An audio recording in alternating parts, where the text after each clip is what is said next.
If you are here and if you have opened up the video, then I am guessing that definitely the reason is to attempt and to clear the attempt of December 2025. So UGC net का जब एक shortcut के ऊपर discussion आता है तो बहुत सारे बच्चे एक्साइटेड हो जाते हैं जानने के लिए कि अगर किसी चीज को क्लियर करने में 6 महीने की जगह 2 महीने लग रहे हैं, देन व्हाई नॉट। तो वो शॉर्टकट एक्चुअली में होता क्या है, इट इज नॉट कि आप एक कोई और पाथ ले लेंगे और वो उसमें जो है टाइम कम लगाना पड़ेगा या फिर वो रास्ता बहुत आसान है। जनरली शॉर्टकट्स में हम सबसे ज्यादा गलती करते हैं, shortcuts are meant like a trap. But यहाँ पे मैं एक्चुअली में उन शॉर्टकट्स की बात नहीं करूंगी, बट आपकी तैयारी में कौन सी चीजें आपको हेल्प कर सकती हैं या वो एक कौन सा स्टेप ऑर्डर हो सकता है जो आपको हेल्प करेगा अपने जेआरएफ की जर्नी तक पहुंचने में, अच्छे से रिसोर्सेज को फॉलो अप करने में। तो वो स्टेप बाय स्टेप प्रोसेस आप कैसे शुरू कर सकते हैं if you are someone who is preparing for UGC NET and who is going to start with the preparation, और सिर्फ आपके पास 2 या 3 महीने और ज्यादा टाइम आप इन्वेस्ट नहीं कर सकते। तो ऐसे ही और सेशंस के लिए बिल्कुल आप चैनल को सब्सक्राइब कर सकते हैं। और यहाँ पे सबसे पहले, चाहे आप कोई बिगिनर हो या आप रिपीटर हो, और एक्चुअली में अगर कोई यहाँ पे रिपीटर है तो आप उनसे बहुत बार सुनेंगे भी कि मैंने जब मेरा फर्स्ट अटेम्प्ट दिया that was just a trial attempt, and वहाँ से मुझे चीज़ें समझ में आई कि सबसे पहले अगर किसी चीज़ को अच्छे से समझना है, उसका मीनिंग इम्बाइब करना है, तो डेफिनेटली मुझे सिलेबस जानना होगा।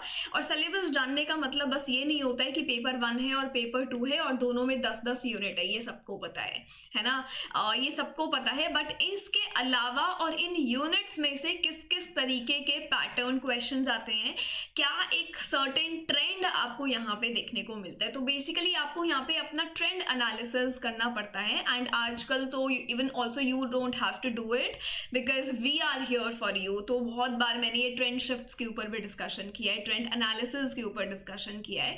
तो चाहे आप बिगिनर हैं या आप रिपीटर हैं, अगर आपने ये चीज़ कभी नहीं करी थी तो आप सबसे पहले सिलेबस देखेंगे, एग्जाम पैटर्न को स्टडी करेंगे। और एग्जाम पैटर्न कैसे स्टडी कर सकते हैं, मतलब आउट ऑफ द ब्लू तो मुझे कोई चीज़ कहीं से नहीं मिलेगी, बट हमारे पास एक सोर्स है जो कि हमारे प्रीवियस ईयर पेपर्स हैं, प्रीवियस ईयर क्वेश्चंस हैं। एटलीस्ट पिछले 4 से 5 साल के पेपर्स आप देखो ताकि आप इस शिफ्ट को एनालाइज कर पाओ। तो ये चीज़ आपको यहाँ पे बहुत हेल्प करेंगी। अब आपको एक क्रक्स पता लग गया है कि क्या क्या चीज़ें किस किस तरीके से आती हैं। वो बेसिकली एक होता है ना, हायरार्की पता लग गई है based on your priorities and unit weightage के अकॉर्डिंग अपनी प्रायोरिटीज जो हैं वो आप सेट कर सकते हैं।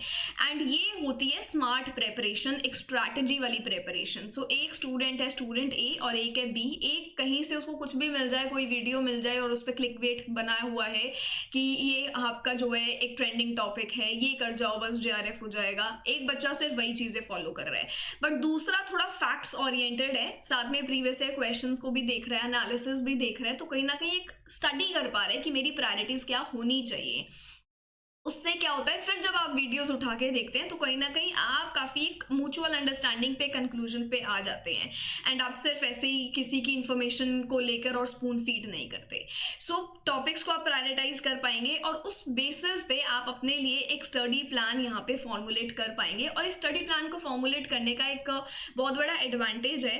एंड जैसे हम लोगों में बहुत होता है, for example you might be indulged in the Diwali break एंड उसमें आप पढ़ नहीं पाए। अब उसके बाद जब पढ़ने की बारी आती है तो बड़ा खराब लगता है पढ़ना कि okay we have to move back to square one, we have to do the work that we are suppose to do, this and that. और इन सब में हम बहुत ओवरथिंक करते हैं। So once you formulate a study plan, so let's say कि हमारे पास अभी 2 महीने बाकी हैं और आपने 60 डेज में अपना एक प्लानर छोटा सा बना के डिवाइड कर लिया। अब तब आपको पता लगेगा कि एक्चुअली में there is a lot to cover और टाइम मेरे पास बहुत कम है। तो आपका प्रोसेस अपने आप स्पीड अप हो जाएगा, आपके टाइम में अपने आप प्रोडक्टिविटी आ जाएगी क्योंकि दिमाग को एक रियलिटी चेक मिल चुका है। तो स्मार्टली आप यहाँ पे स्टडी करने लग जाएंगे and you would start valuing your time. तो स्टडी प्लानर इसमें भी हेल्प करता है। And specially when you are on a time when you are not feeling well, you are not feeling highly motivated and you are not highly motivated and वो productivity नहीं देखने को मिल रही है, तो जो प्लानर आपने बनाया है और उसमें आपने जो जो चीजें करी हैं, वो जो टिक आप देखते हैं तो आपको पता लगता है कि all all this time you were not wasting your time, you were actually studying and you were actually doing something. So it would be better कि वो अपने लो डेज में भी मैं कुछ ना कुछ काम ज़रूर करता रहूँ. तो ये चीज़ भी बहुत हेल्प करती है उस एक एनर्जाइज्ड फॉर्मेट में रहने के लिए. तो यहाँ पे आप अपना प्लानर ज़रूर बनाओ, चीज़ों को फॉर्मुलेट करो. प्लानर के साथ साथ जो भी चीज़ें कवर करनी है वो आप कहाँ से कवर कर रहे हैं, सबसे ज़्यादा ये भी मैटर करता है. Always choose the right resource. Right and wrong resource identify हम कैसे करेंगे? जब आपने अपना पेपर एनालिसिस कर लिया है, अब आपको पता है कि क्या चीज़ें कैसे काम करती हैं, तो यू आर ऑलरेडी श्योर कि मुझे क्या क्या कवर करना है. और जिन भी रिसोर्सेज के साथ आप डायरेक्टली एंगेज कर पा रहे हैं, you feel a sort of connect with them, you feel that this person can guide me in the better way, this can be the mentor for me. और ये जो है पढ़ाई और पढ़ाई के साथ साथ चीज़ों के को लेकर गाइड भी कर रहे हैं, सिर्फ थियरी नहीं, क्वेश्चंस भी करा रहे हैं.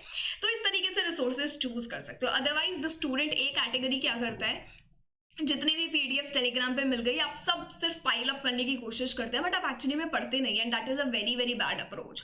आपके पास चाहे 5 पीडीएफ्स हो, बट अगर वो सॉलिड पीडीएफ्स हैं तो आपका काम बहुत आसान हो जाएगा.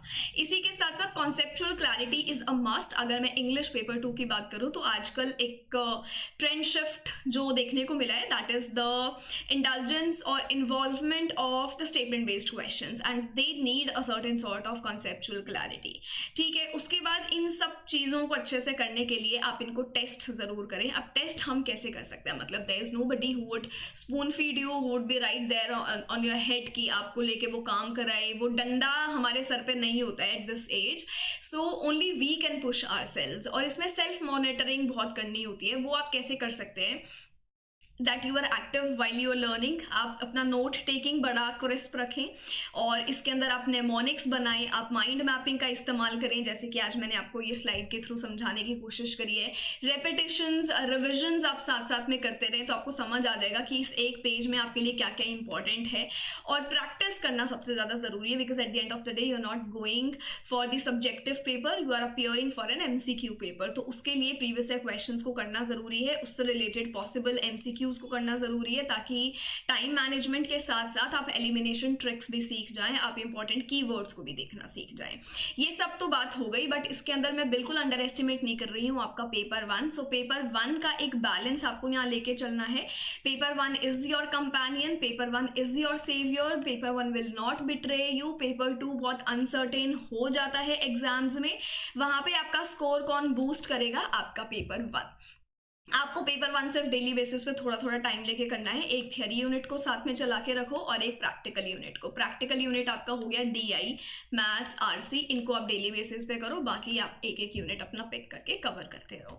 ठीक है, सब्जेक्ट स्पेसिफिक में आपको अपने कॉन्सेप्ट्स करने हैं. ट्रेंड एनालिसिस के बेसिस पे जो जो चीज़ें आ रही हैं वो आपको करनी है.